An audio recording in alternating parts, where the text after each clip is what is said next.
स्वागत है आप सभी का सफलता सीरीज में। तो हम लोग चैप्टर 5 जो है प्रयोगवाद, प्रपद्यवाद और नकेनवाद जो है उनके क्वेश्चन डिस्कस कर रहे थे। तो चलिए आज उनके आगे के क्वेश्चन डिस्कस करते हैं। तो आज का पहला क्वेश्चन है कि मैं रथ का टूटा पहिया हूँ लेकिन मुझे फेंको मत। ये किस कवि की पंक्तियाँ हैं कि मैं रथ का टूटा पहिया हूँ लेकिन मुझे फेंको मत। तो ये है धर्मवीर भारती का, है ना। ऑप्शन ए राइट हो जाएगा। मैं रथ का टूटा पहिया हूँ लेकिन मुझे फेंको मत। ये पंक्तियाँ जो है धर्मवीर भारती की हैं। धर्मवीर भारती की कुछ रचनाएं हैं जो देख लेते हैं। ठंडा लोहा है इनका 1952 में लिखा गया। अंधा युग 1955 में लिखा गया है। कनपुरिया 1959 में। सात गीत वर्ष 1952 ईस्वी में। उसके बाद है देशांतर। अगला क्वेश्चन है कि इनमें से किस कृति की रचना का आधार कठोपनिषद है। कठोपनिषद अभी कल देख के आए हैं ना। आत्मजयी ये प्रबंध काव्य है 1965 में लिखा गया। ऑप्शन बी जो है राइट हो जाएगा। कुछ इंपॉर्टेंट पॉइंट है उसको डिस्कस करते हैं। तो कुंवर नारायण कृत आत्मजयी का आधार कठोपनिषद है, जबकि धर्मवीर भारती कृत अंधा युग का संबंध महाभारत के अवसान के बाद की स्थित है।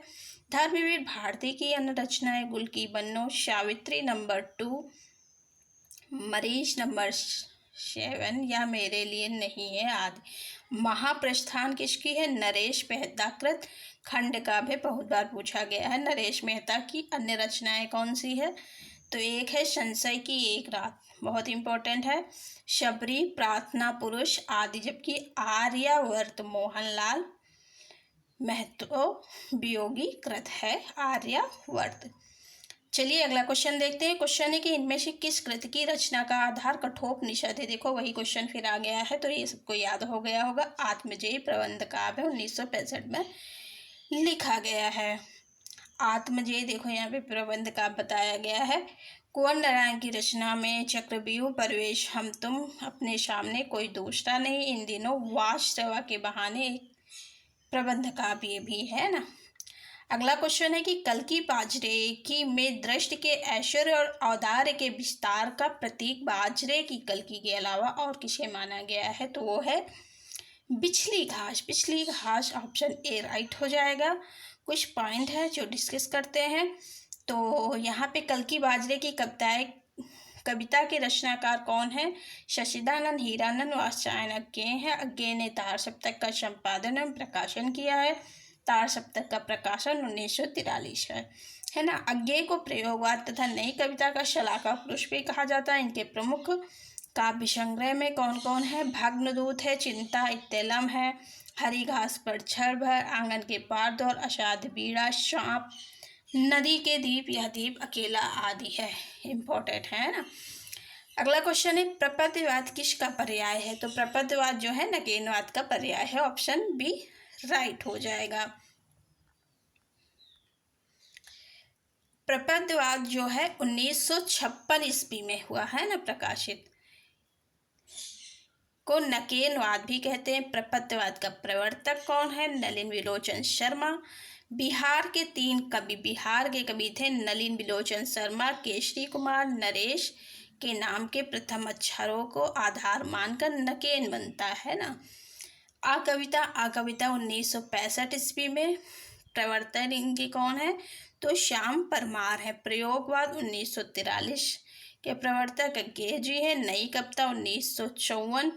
नाम अज्ञेय ने अपने एक रेडियो वार्ता में कहाँ पे किया था। तो रेडियो वार्ता में सर्वप्रथम प्रयोग किया था। नई कविता 1954 ईस्वी का आरंभ है ना। आरंभ और जो है सर्वप्रथम प्रयोग, इस पे फोकस करिएगा। आरंभ तो किए हैं जगदीश गुप्त, लेकिन सर्वप्रथम प्रयोग किया है तो वो हो जाएंगे अज्ञेय, है ना। संपादित आरंभ जगदीश गुप्त द्वारा संपादित नई कविता पत्रिका के प्रकाशन से माना जाता है। तो नई कविता 1954 ईस्वी का आरंभ किस पत्रिका से हुआ। तो नई कविता पत्रिका जो कि जगदीश गुप्त द्वारा संपादित है। अगला क्वेश्चन है कि निम्नलिखित में से कौन प्रपत्यवादी कवि नहीं है। तो प्रपत्यवादी कवि जो है यहाँ गिरजा कुमार माथुर नहीं है, जबकि ए, बी और सी यानी कि नलिन बिलोचन शर्मा, केशरी कुमार, नरेश हो जाएंगे। प्रपत्यवाद का प्रवर्तन नलिन बिलोचन शर्मा ने 1956 में प्रकाशित नकेन के प्रपत्य संकलन से किया। प्रपत्यवाद को नकेनवाद भी कहा जाता है क्योंकि इसमें बिहार के 3 कवि नलिन बिलोचन, केशरी कुमार और नरेश के नाम के प्रथम अक्षरों का आधार मान के नकेन बनता है। प्रपत्यवाद और प्रयोगवाद में मूल अंतर क्या है?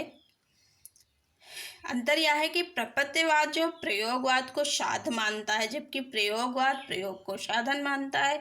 ये बहुत इम्पोर्टेंट है, पूछा जा सकता है और कन्फ्यूजन भी हो सकता है। तो जो प्रपत्यवाद है वो प्रयोग को साध्य मानते हैं, जबकि प्रयोगवाद प्रयोग को साधन मानते हैं। अगला क्वेश्चन है कि इनमें से कौन सा कवि नकेनवाद से जुड़ा है। तो नकेनवाद जो है से केशरी कुमार जुड़े हैं। ऑप्शन ए राइट हो जाएगा।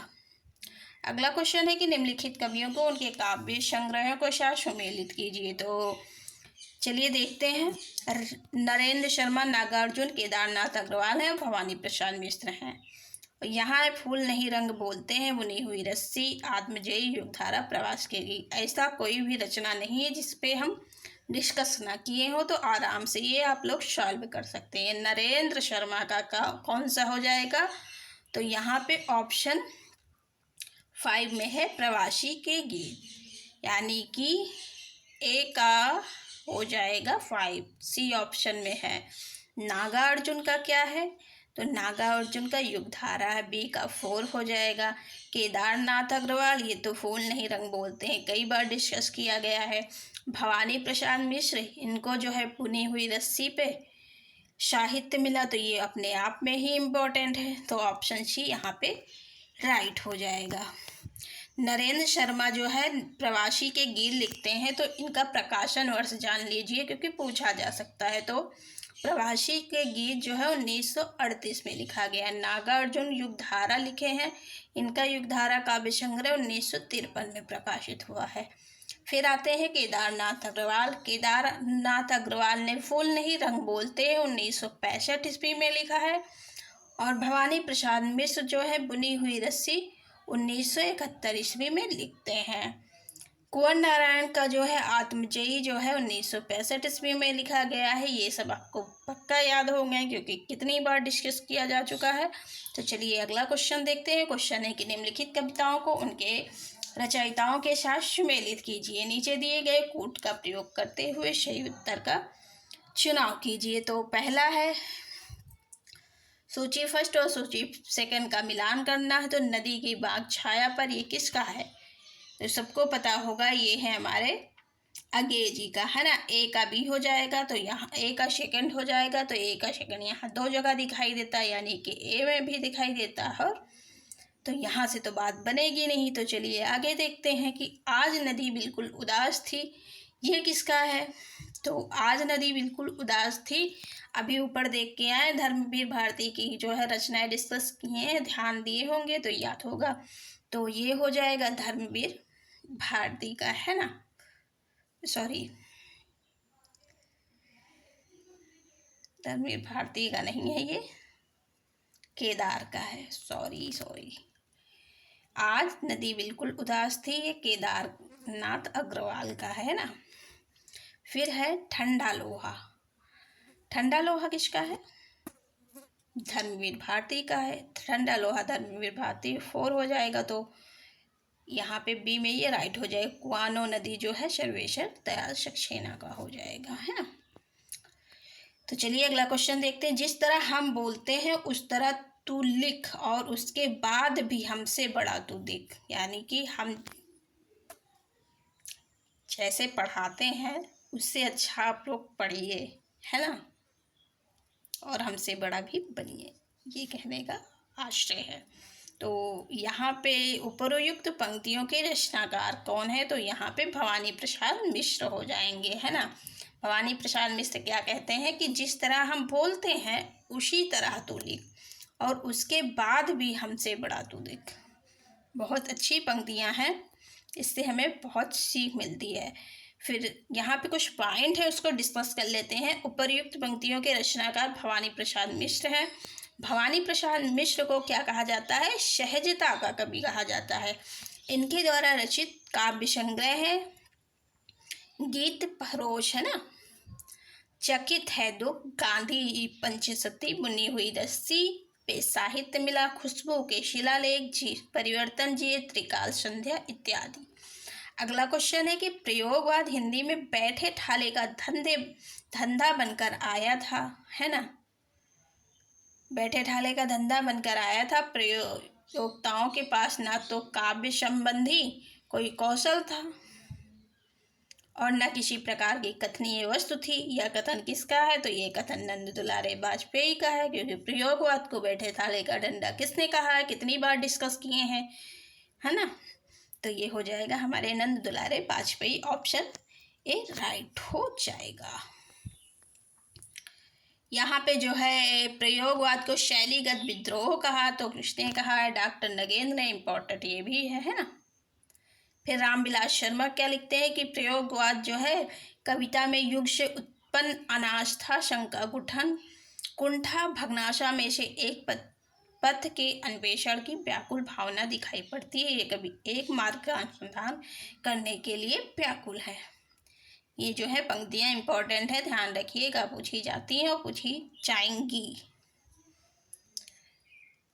जैसे हिस्ट्री होता है वैसे हिंदी भी होता है, हिंदी भी एक हिस्ट्री है, तो है ना। तो इससे आगे क्या आएगा?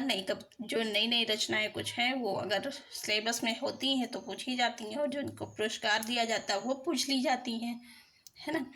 तो चलिए अगला क्वेश्चन देखते हैं। क्वेश्चन है कि शुद्ध कला के पारखी कहते हैं उस पार की। वाह वाह। शुद्ध कला के पारखी कहते हैं उस पार की पंक्ति रचयिता कौन है? तो ये है Ramvilas Sharma, option C right हो जाएगा। शुद्ध कला के पारखी कहते हैं उस पार की पंक्ति के रचयिता रामविलास शर्मा है। यह पंक्ति उनकी कविता सत्यम शिवम सुंदरम, है ना। कहाँ से लिया गया है? सत्यम शिवम सुंदरम। सत्यम शिवम सुंदरम कविता तार सप्तक में संकलित है, जिसका संपादन अज्ञे ने किया, जो 1943 ईस्वी में प्रकाशित हुई। रामविलास शर्मा का जन्म कहाँ हुआ था? तो उन्नाव कहाँ है? यूपी में है। अक्टूबर 1912 ईस्वी में हुआ था। इम्पोर्टेंट है, पूछ लिया जाता है, स्थान भी पूछा जाता है और जो है ईयर तो पूछे ही जाते हैं। इन्हें जो है 1970 ईस्वी में निराला की साहित्य साधना के लिए साहित्य पुरस्कार मिला। पुरस्कार जिन जिन राइटरों को मिला है, जिस पे मिला है, कब मिला है, ये बहुत इम्पोर्टेंट हो जाता है ना। और उनकी सारी कृतियाँ बहुत इम्पोर्टेंट हो जाती है, याद रखिएगा। फिर है 4 दिन, 1936 ईस्वी उपन्यास है। पाप के पुजारी 1936 नाटक इनकी प्रमुख रचनाएं हैं। अगला क्वेश्चन है निम्नलिखित में से रचना और रचनाकारों के असंगत युग्म का चयन कीजिए। तो यहाँ पे असंगत क्या है वो आप सभी को बताना है। हे मेरी तुम केदारनाथ अग्रवाल का है, राइट है। फूल नाम है एक त्रिलोचन का है, ये भी राइट है। नीली रेखा तक भवानी प्रसाद मिश्र का है, ये भी राइट है। लोग भूल गए हैं रघुवीर सहाय को, इस पे साहित्य दिया गया है, ना कि ये शमशेर बहादुर सिंह का है, तो ऑप्शन डी रॉन्ग हो जाएगा, यानी कि यहीं पे ये असंगत है, डी राइट हो जाएगा, है ना।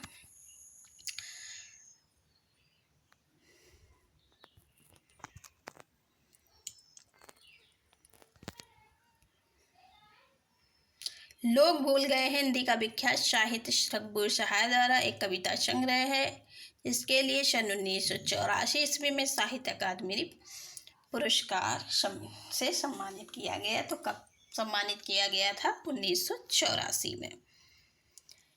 अगला क्वेश्चन है कि निम्नलिखित काव्य ग्रंथों का सही अनुक्रम, यहाँ पे प्रकाशन पता होगा तभी अनुक्रम हम लगा पाएंगे।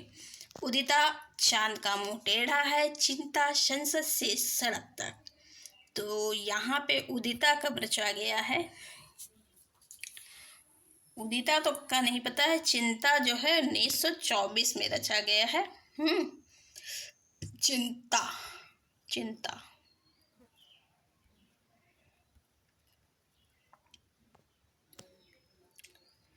तो फिर है चांद का मुंह टेढ़ा, सबको पता होगा, नेट में लगा है। तो 64 में चा से चांद, चा से 64, ऐसे याद रखिएगा। संसद से सड़क तक ये भी याद है 72, जबकि उदिता हमें नहीं पता है। तो यहाँ पे ऑप्शन कौन सा राइट हो जाएगा? सबसे पहले 3 आएगा, तो 3 जहाँ पे है वही राइट हो जाएगा।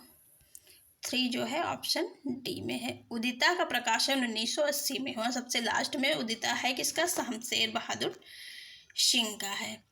अगला क्वेश्चन है कि इधर वह कविता मेरा पिंड नहीं छोड़ रही थी, अगर वह कविता भावावेशपूर्ण होती तो एक बार उसकी आवेशात्मक अभिव्यक्ति हो जाने पर मेरी छुट्टी हो जाती। यह उद्धरण निम्नलिखित में से किससे लिया गया है? तो चलिए देखते हैं किससे लिया गया है। ए है टबरे पर सूरज का बिंब, तीसरा छड़, हाशिए पे कुछ नोट्स, एक लंबी कविता का अंत। तो ये लिया गया है एक लंबी कविता का अंत, क्योंकि यही पिंड नहीं छोड़ रही थी, क्योंकि इतनी बड़ी थी कि उसका अंत नहीं हो रहा था ना, ऐसे याद रखिएगा।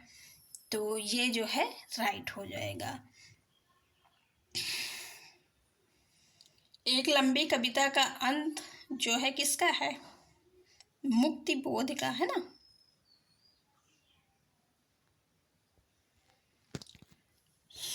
मुक्ति बोध की कविताएं हैं अंधेरे में ब्रह्म राक्षस, अंतःकरण का आयतन, भूल गलती, अंधेरे में का पहला प्रकाशन, कल्पना 1964 में, आशंका के दीप, अंधेरे से। और इम्पोर्टेंट पॉइंट है, कभी कई बार पूछा जा चुका है, पूछा भी जा सकता है, तो ध्यान रखिएगा। अगला क्वेश्चन है कि असाध्य वीणाज्ञ के किस कविता संग्रह में संकलित है? तो आशे असाध्य, आशे आंगन, ऐसे याद रखिए तो याद रहेगा। असाध्य बीड़ा जो है आंगन के पार द्वार में जो है संकलित है। असाध्य बीड़ा जो है आंगन के पार द्वार 1961 में जो है लिखा गया है ना। अज्ञेय के अन्य काव्य में बावरा अहेरी है 1954 में, इंद्रधनुष रौंदे हुए 1957 में, अरि ओ करुआ प्रभा में 1959 ईस्वी। अगला क्वेश्चन है कि गीत फरोश कविता में भवानी प्रसाद मिश्र कहना चाहते हैं कि, क्या कहना चाहते हैं भाई? देखिए, पहला है कि व्यावसायिकता के कारण आज का कवि अपने गीत बेचने के लिए मजबूर। अगर कोई पढ़ा होगा तो तुरंत जान जाएगा, नेट वाले बच्चे जरूर जान जाएंगे, तो ये राइट हो जाएगा, है ना। दूसरा है कि आज का कवि ग्राहक की मर्जी के अनुसार गीत लिखने के लिए अशक्त है, ये भी राइट है। कभी केवल खुशी के गीत लिखता है, ये रॉन्ग है, हर तरह के गीत लिखते हैं। कभी शौक से गीत लिखता है और बेचता है, ये भी रॉन्ग हो जाएगा। तो यहाँ पे ऑप्शन ए और बी राइट हो जाएगा, बी ऑप्शन यहाँ पे राइट है।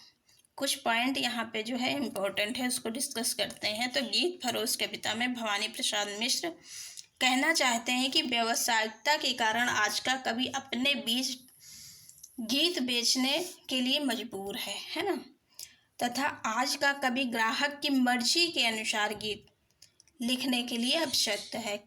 भवानी प्रसाद मिश्र दूसरे सप्तक के कवि हैं, दूसरा सप्तक 1951 में आया। इनके प्रमुख काव्य संग्रह देख लेते हैं जो कि इम्पोर्टेंट है।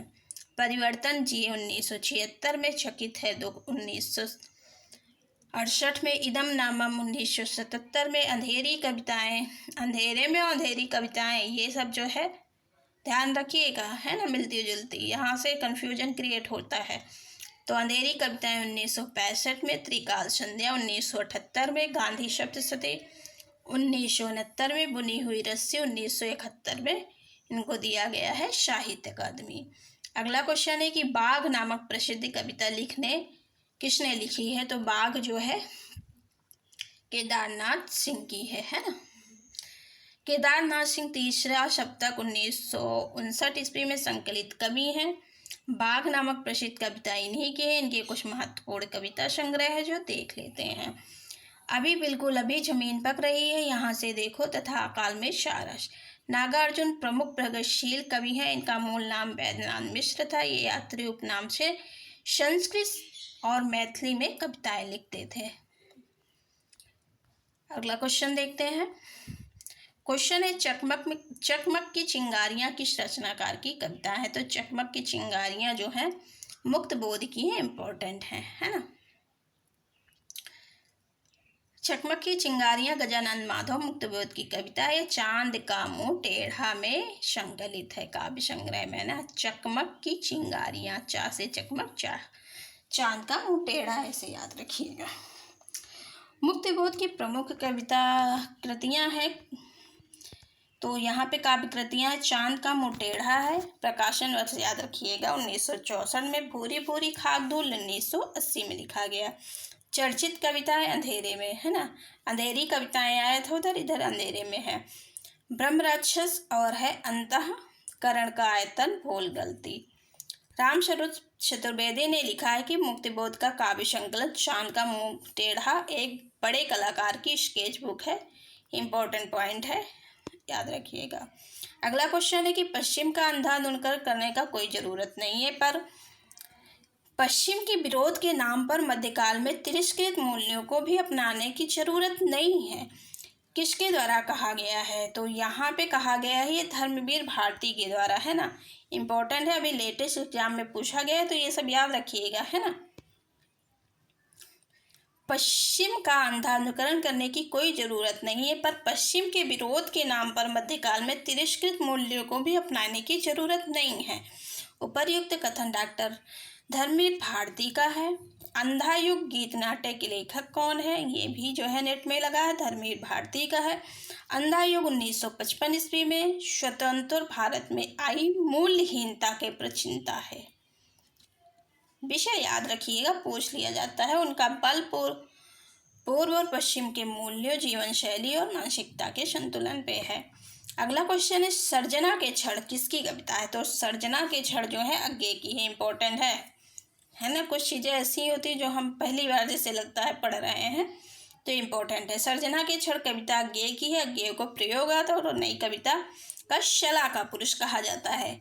इनकी अन्य चर्चित कविताओं में असाध्य बीड़ा, कलगी बाजरे की, सांप, नदी के दीप, हरी घास से भेद क्षण भर, शब्द और सत्य आदि आते हैं।